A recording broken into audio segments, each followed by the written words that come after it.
அரசு மற்றும் தனியார் மருத்துவக் கல்லூரிகளில் காலியாக உள்ள 1070 MBBS இடங்களை நிரப்புவதற்கான 2ஆம் கட்ட கலந்தாய்வு சென்னை கீழ்ப்பாக்கம் மருத்துவக் கல்லூரியில் துவங்கியது.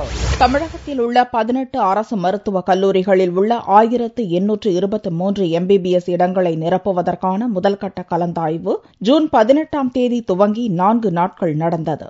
முதல்கட்ட கலந்தாய்வின் முடிவில் காலியாக இருந்த 5 இடங்களுக்கும் இந்த ஆண்டு திருவண்ணாமலையில் தொடங்கப்பட்ட புதிய அரசு மருத்துவக் கல்லூரி உட்பட சென்னை மருத்துவக் கல்லூரி, ஸ்டான்லி மருத்துவக் கல்லூரி, சேலம் மருத்துவக் கல்லூரி, திருச்சி மற்றும் தூத்துக்குடி அரசு மருத்துவக் கல்லூரிகளுக்கு கூடுதலாக வழங்கப்பட்ட 351 இடங்கள் என அரசு மருத்துவக் கல்லூரிகளில் காலியாக உள்ள 356 இடங்களையும் KK நகரில் இந்த ஆண்டு புதியதாக தொடங்கப்பட்ட ESI மருத்துவக் கல்லூரி மற்றும் 9 தனியார் சுயநிதி மருத்துவக் கல்லூரிகளில் அரசு ஒதுக்கீட்டிற்கு வழங்கப்பட்ட 714 இடங்கள் உட்பட 1070 இடங்களை நிரப்புவதற்கான 2ஆம் கட்ட கலந்தாய்வு திங்கட்கிழமையன்று சென்னை கீழ்ப்பாக்கம் மருத்துவக் கல்லூரியில் தொடங்கியது.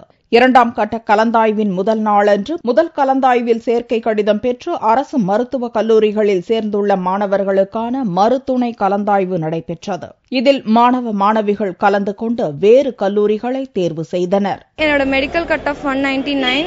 நான் ஃபர்ஸ்ட் ஃபேஸ் கவுன்சிலிங்ல ஸ்டான்லி மெடிக்கல் காலேஜ் செலக்ட் பண்ணியிருக்கேன். மறுபடியும் செகண்ட் ஃபேஸ்ல ரீஅலாட்மெண்ட்ல MMC கிடைச்சிருக்கு.